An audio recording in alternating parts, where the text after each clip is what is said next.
विद्यार्थी मित्रांनो नमस्कार. इयत्ता 6वी इतिहास यामधील पहिला धडा आहे इतिहासाची साधने. या धड्यावर आधारित असणारा स्वाध्याय आज आपण या व्हिडिओमध्ये सोडवणार आहोत.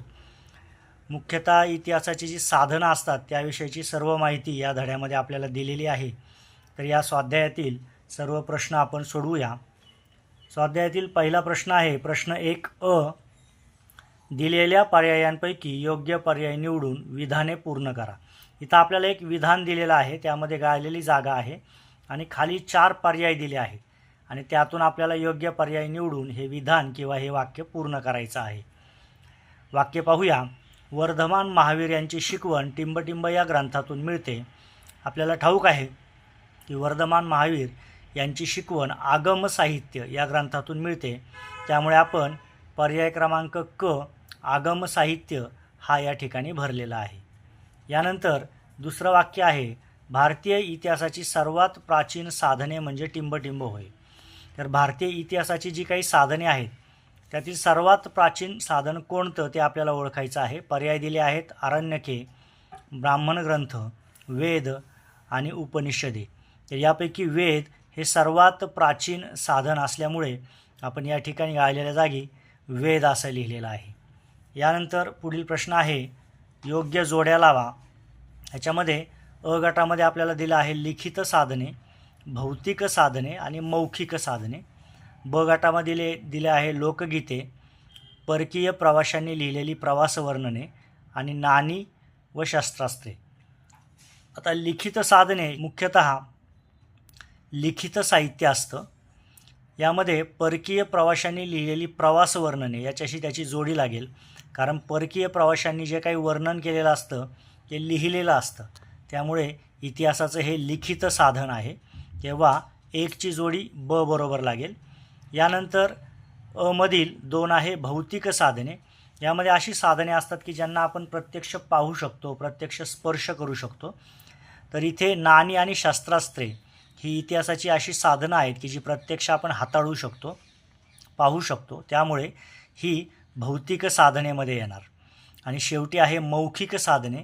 याच्यामध्ये अशा प्रकारची साधनं असतात की जी एका पिढीकडून दुसऱ्या पिढीकडे बोलण्यातून किंवा गाण्यातून हस्तांतरित झालेली असतात आणि तशीच पिढ्यानं पिढ्या ती समाजामध्ये चालत आलेली असतात. तर इथे लोकगीते आहेत की ही लोकगीते एक पिढी दुसऱ्याला सांगते, दुसरी पिढी तिसऱ्याला सांगते आणि अशी करत करत ही लोकगीतं चालत राहतात. तर अशा प्रकारे मौखिक साधनेमध्ये लोकगीते येईल. इथे आपण 3ही प्रकारची जी साधनं आहेत त्यांच्यासाठी योग्य जोड्या कोणत्या ते इथे रेषा मारून दर्शवलेला आहे. आपला हा प्रश्न सोडवून झालेला आहे. आता पुढील प्रश्न पाहूया. प्रश्न दुसरा आहे संकल्पना चित्र पूर्ण करा. इथे इतिहासाची साधने हा मथळा किंवा हेडिंग दिलेला आहे आणि 3 चौकटी दिल्या आहेत. तर या पाठामध्ये आपल्याला आपण अभ्यासलेला आहे की इतिहासाची साधने ही 3 प्रकारची आहेत. तर साहजिकच इथे आपल्याला ते 3 प्रकार लिहावे लागतील. तर इतिहासाच्या साधनांमध्ये लिखित साधने, मौखिक साधने आणि भौतिक साधने असे 3 साधनांचे प्रकार आपण या चौकटीमध्ये भरून हा प्रश्न सोडवलेला आहे. पुढील प्रश्न पाहूया. प्रश्न दुसऱ्यामध्ये ब आहे चित्र कोणत्या साधन प्रकारात मोडते ते लिहा. इथे आपल्याला 3 चित्रे दिली आहेत आणि या चित्रांमधील जी इतिहासाची साधने आहेत ती कोणत्या प्रकारची आहेत ते आपल्याला ओळखून लिहायचं आहे. तर सुरुवातीचं हे चित्र आहे हे कैलास लेण्याचं आहे. वेरूळ येथील कैलास लेण्याचं हे चित्र आहे. हे भौतिक साधनांमध्ये येईल. इतिहासाची साधने जी आहेत त्यापैकी भौतिक साधनांमध्ये हे येईल. त्यानंतरची 2 चित्र जर आपण पाहिली तर ती देखील भौतिक साधनांमधील आहेत. इथे एक नाणं दिलेलं आहे आणि इथे एक शिलालेख आहे. तर हे 3ही साधनं जी आहेत ही भौतिक साधने या प्रकारात असणारी ही साधनं आहेत. त्यामुळे आपण 3ही चित्रांच्या खालच्या बाजूला जिथे जागा दिली आहे तिथे भौतिक भौतिक भौतिक असं लिहिलेलं आहे. अशा पद्धतीने प्रश्न क्रमांक 2 मधील ब सुद्धा आपण सोडवलेला आहे. आता पुढील प्रश्न पाहूया. यानंतर प्रश्न क्रमांक 3 आहे खालील प्रश्नांची थोडक्यात उत्तरे लिहा. त्यामध्ये आपल्याला पहिला प्रश्न आहे इतिहासाच्या लिखित व मौखिक साधनांमधील फरक स्पष्ट करा. इतिहासाचे जे लिखित साधन प्रकार आहे आणि मौखिक साधन प्रकार यांच्यामध्ये काय फरक आहे हे आपल्याला इथे स्पष्ट करायला सांगितलं आहे. आपण इथे एक सारणी बनवलेली आहे, एक टेबल बनवलेला आहे आणि याच्यामध्ये एका बाजूला आपण लिखित साधनांचा कॉलम केलेला आहे आणि दुसऱ्या बाजूला मौखिक साधनांचा कॉलम केलेला आहे आणि मग या स्तंभांमध्ये आपण फरक स्पष्ट केलेला आहे.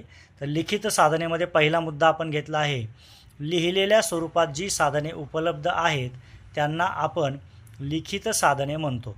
इथे आपण लिखित साधने म्हणजे काय हे लिहिलेलं आहे. आता त्याचप्रमाणे मौखिक साधने म्हणजे काय हे लिहूया.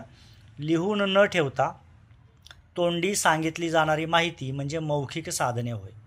आता इथे दोन्हींचा अर्थ आपण पहिल्या मुद्द्यामध्ये सांगितला आहे आणि फरक स्पष्ट केला आहे. यानंतर लिखित साधनांचं एक उदाहरण आणि मौखिक साधनांचं एक उदाहरण दिलं तर आपल्याला आणखी फरक स्पष्ट होईल. आपण उपलब्ध उदाहरणं इथं दिलेली आहेत. आता लिखित साधनांची उदाहरणं आहेत बखरी, ताम्रपट, ग्रंथ, शिलालेख आणि प्रवास वर्णने. अशा प्रकारची जी लिहून ठेवलेली साधनं आहेत ही सर्व लिखित साधनेमध्ये येतात. आणि भौतिक साधनांमध्ये काय काय येईल तर लोककथा, दंतकथा, ओव्या, पोवाडे, म्हणी, लोकगीते इत्यादी हे सर्व मौखिक साधनांमध्ये येईल. अशा पद्धतीने उदाहरणांच्या स्वरूपामध्ये आपण दुसरा फरक स्पष्ट केलेला आहे. तिसरा फरक स्पष्ट करूया.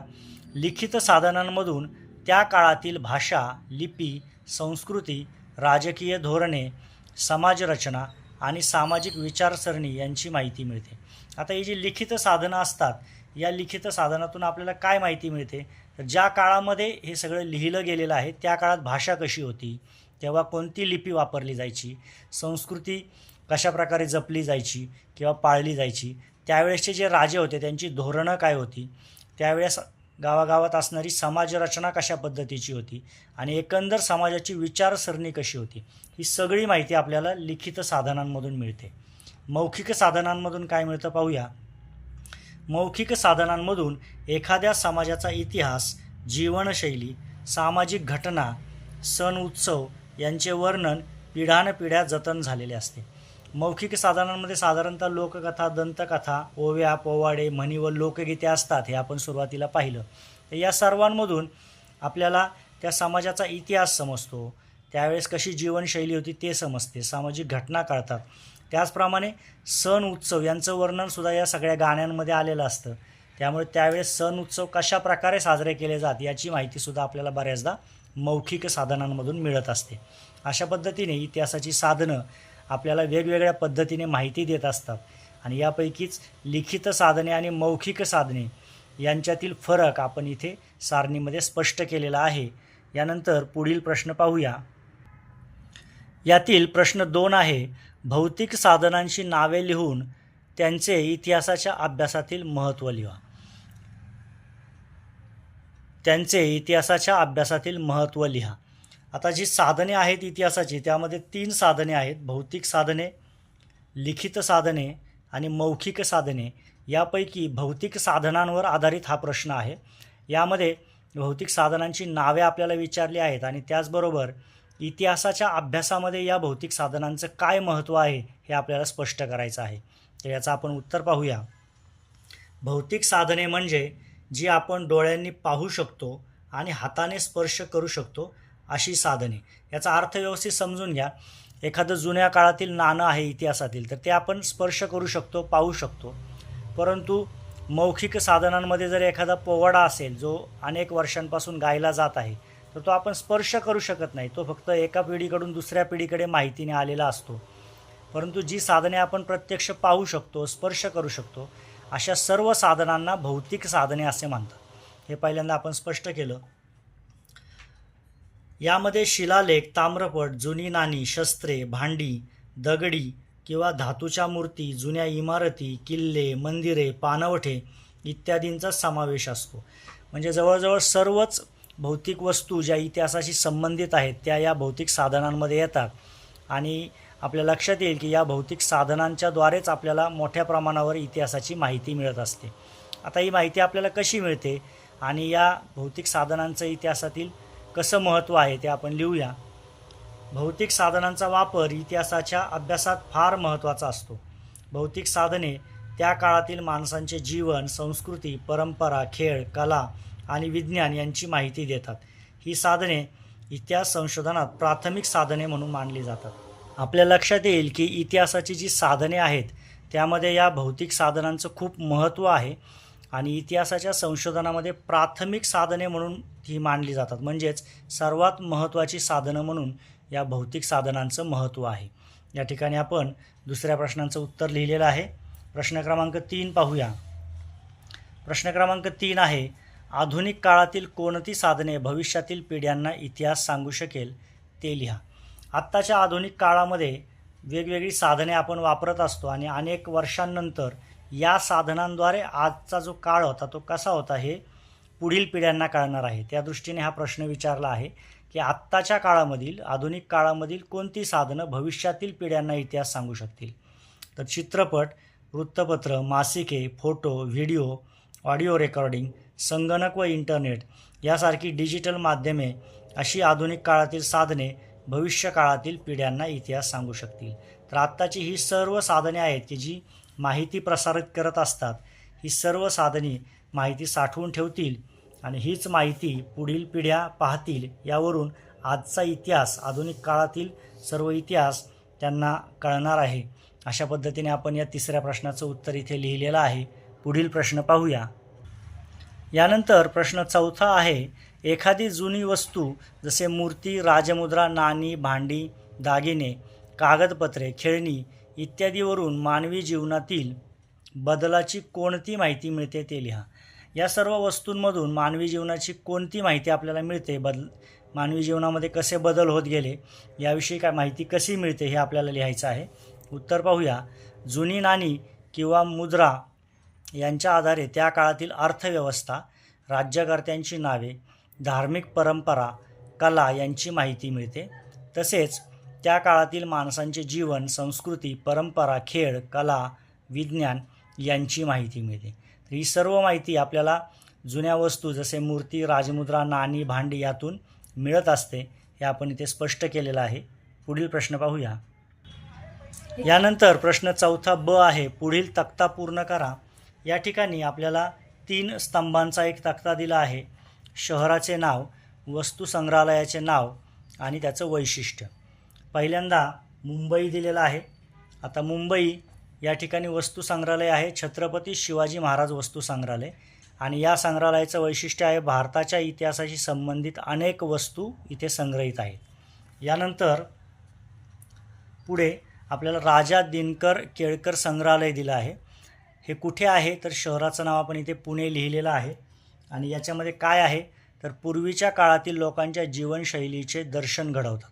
पूर्वीच्या काळातील लोकांची जीवनशैली कशी होती त्या संदर्भातील अनेक वस्तू या संग्रहालयामध्ये आहेत. यानंतर तिसऱ्या रोमध्ये आपल्याला विविध पुरातत्वीय वस्तूंचे संग्रहालय असं वैशिष्ट्य दिलेलं आहे. तर असं कोणतं आहे तर पुणे येथील डेक्कन कॉलेज पदव्युत्तर आणि संशोधन संस्था हे जे आहे या ठिकाणी विविध पुरातत्वीय वस्तू आहेत आणि त्याचं संग्रहालय आहे. ते अतिशय छान अशी माहिती तिथे आपल्याला मिळते. अशा पद्धतीने इतिहासांच्या साधनाच्या संदर्भात वेगवेगळे संग्रहालय आहेत महाराष्ट्रामध्ये आणि त्यांच्या वैशिष्ट्य काय आहेत याविषयीचा हा तक्ता आपण इथे माहिती भरून पूर्ण केलेला आहे. पुढील प्रश्न पाहूया. यानंतर प्रश्न 5 आहे, मराठा मिलिटरी लँडस्केप्स या नावाने जाहीर केलेल्या 12 किल्ल्यांची आंतरजालाच्या मदतीने नावे शोधा.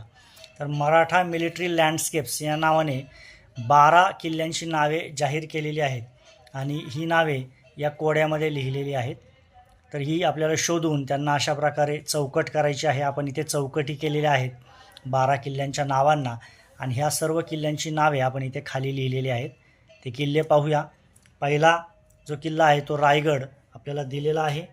यानंतर दुसरा आपल्याला सापडलेला आहे राजगड, शिवनेरी, लोहगड, खंदेरी, प्रतापगड, साल्हेर, पन्हाळा, सुवर्णदुर्ग, जिंजी, सिंधुदुर्ग आणि विजयदुर्ग. तर हे सर्व 12 किल्ले आपण या चौकटीमधून शोधून लिहिलेले आहेत आणि हे सर्व किल्ले मराठा मिलिटरी लँडस्केप्स या नावाने जाहीर केलेल्या 12 किल्ल्यांच्या यादीमधील आहेत. इंटरनेटवर ही यादी उपलब्ध आहे आणि याशिवायही काही किल्ल्यांची नावं यामध्ये आलेली आहेत, परंतु आपल्याला या ठराविक 12 किल्ल्यांची नावं लिहायची होती. त्यामुळे आपण हे ठराविक 12 किल्ले शोधून त्यांची इथे नावं लिहिलेली आहेत. तर इथे इतिहासाच्या साधनांच्या संदर्भातील असणारा आपला पहिला धडा आणि त्याच्यावरचा स्वाध्याय पूर्ण होत आहे. आपण या स्वाध्यायामध्ये सर्व प्रश्नांची उत्तरं व्यवस्थितपणे लिहिलेली आहेत. त्यांचा व्यवस्थित अभ्यास करा आणि हा स्वाध्याय आपल्या वहीमध्ये सुंदर हस्ताक्षरात लिहून काढा. आजचा हा व्हिडिओ या ठिकाणी पूर्ण होत आहे. धन्यवाद.